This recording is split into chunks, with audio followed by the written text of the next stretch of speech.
Thank you.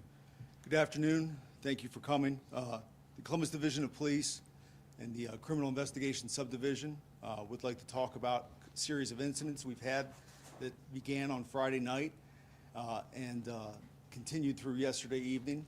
And then at the end, we'd like to ask the public for their assistance in solving these series of crimes. On July 29, 2022 at 11:35 p.m., officers were dispatched to 2727 Fairwood Avenue on a report of a shooting. We had two individuals shot at that location. One, a 16-year-old male, survived his injuries. Another, an 18-year-old adult female, was deceased. At this time, we believe that there was a party at that location and that an altercation ensued, which escalated into an armed confrontation. We are looking for witnesses out of that. We know that there was approximately 100 people at that party. We are asking for the public to help. We are looking for video. We are looking for photos. We have identified some individuals that were at the party.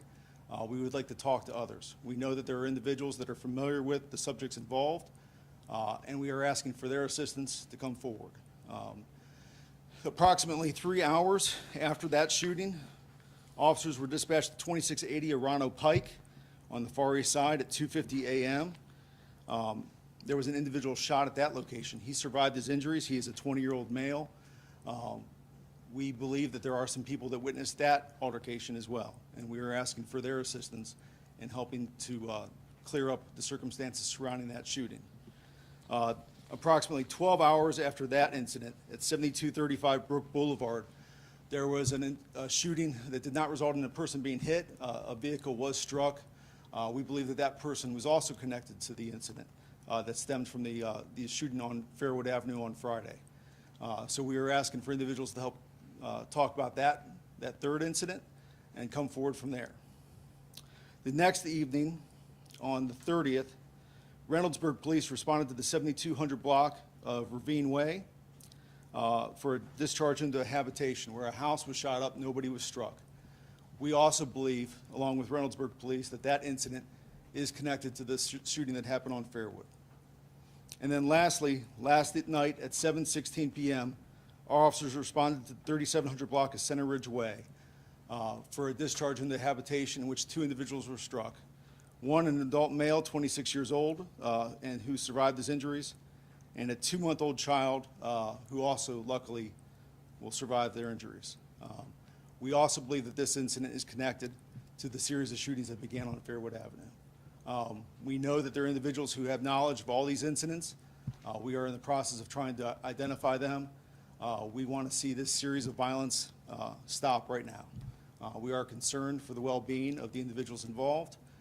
And our detectives are tirelessly trying to identify and contact these individuals.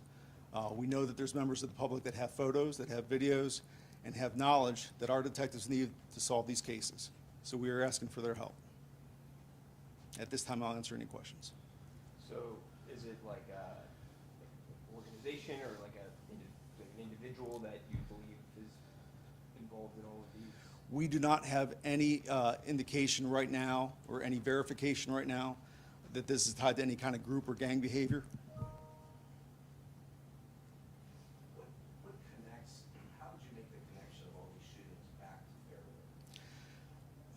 Well, one, I think there's a time element here in terms of that, but also some of the individuals involved are individuals that, through the preliminary investigation into the homicide on Fairwood, that we've connected to being at that party.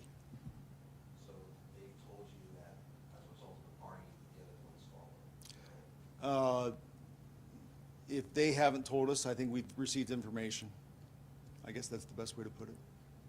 Do you know any of the motive or what the beef is between these people? I do not, no.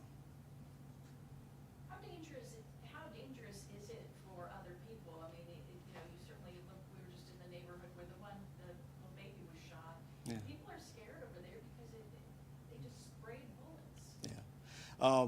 I don't want to minimize, that feeling. I think that there are ways that the city and the Division of Police can help to mitigate that. And in terms of protecting victims and witnesses. We do have the ability to help out in certain cases, and it's a case-by-case basis. But, let us, we would encourage people to come forward if they have information. And obviously, we can discuss ways that we can, help mitigate the dangers associated with that. So is it, like, again, just like, is it one person that you believe is responsible for these, or is it like 2, 3 people? I mean, how many is it? I don't believe it would be correct or right for me to comment on that at this time. I think that we have to keep an open mind and open eyes on as circumstances, dictate, and what we hear from time to time from different people. We have to talk to as many people as we can to try to figure out what's going on.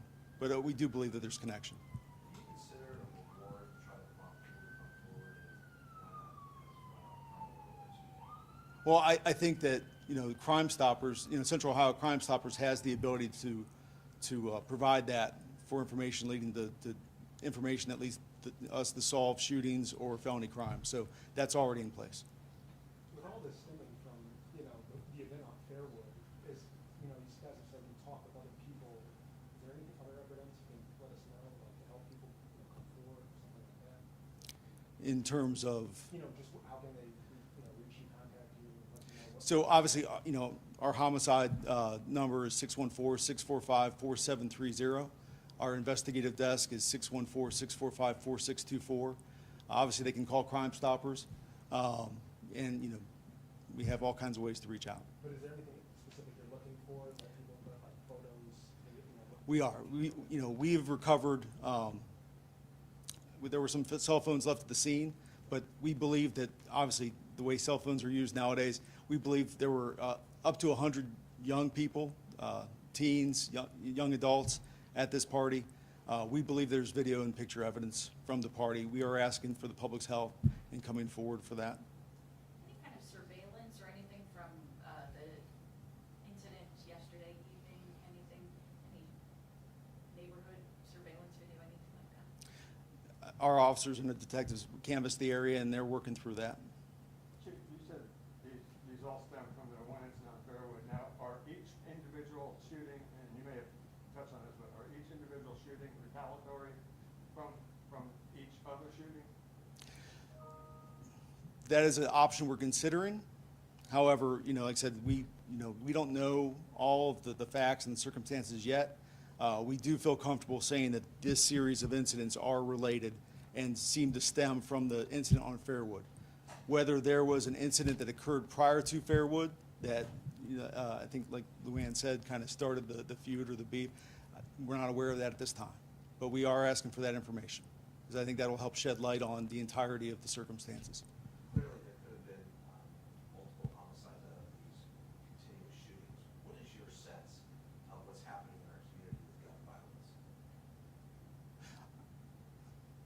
Like I said, I think we were at 130 homicides last year, year to date. Obviously, today we're at 82. So there has been progress made, right?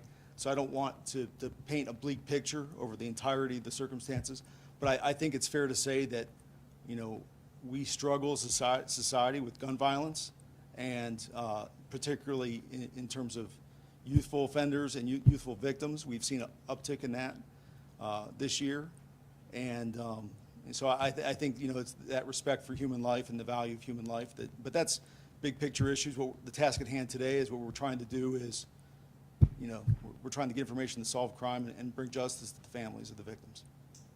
Any idea of whether these guns that were used are the same guns or similar weapons? So everything, in terms of forensic evidence and everything like that, we are working as fast as we can, and our lab people are working as fast as we can to rush all that stuff to try to draw those connections. By your count, how many then shootings can be connected here? I didn't count them up. Have you made that count? It would be 5 since Friday. So 5 since Friday.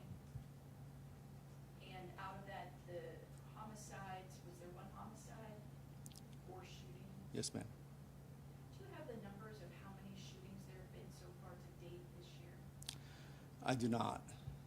Like I said, I think we're at 130 homicides year to date last year at this time, 82 homicides year to date for this year. We'd like to get those numbers on the shootings, please, when you have time. Yes, ma'am.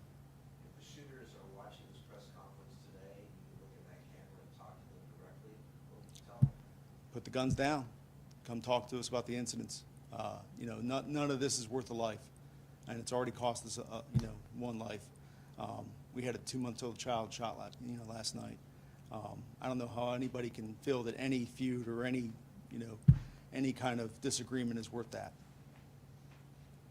You know, I'm thinking about these multiple shootings that we've had, and the instance yesterday, again, it looked like somebody just sprayed bullets into that apartment and hit an innocent person. Yeah. At least one, maybe the other one too, I don't know. But, you know, it seems like people are doing this with no regard to how many people or what they shoot. Can you comment on that? Well, bullets don't have a name on them, and so when we do get these shootings, often they hit unintended targets, and there, you know, so there is no accounting for that.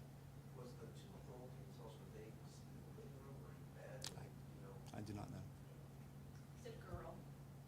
2-month-old? I'm not positive. Yes. Thank you. And shot in, belly region, I assume? Yeah. I'm not going to comment on where exactly. So again, just appealing to the community, what can people do, even if you don't know about that party, but is there any call to action for neighborhoods? I know talking to a lot of the people out in the neighborhood today, they don't even know their neighbors. Yeah. You know, should they try to gather and learn about their neighbors, or is it better to stay to themselves? I think that that's, you know, up to each individual. I don't know if that's necessarily a police issue as much of a society issue. I mean, you know, but I mean, neighborhoods that care about each other, neighborhoods that know each other, you know, work with the police, and it tend to be safer neighborhoods.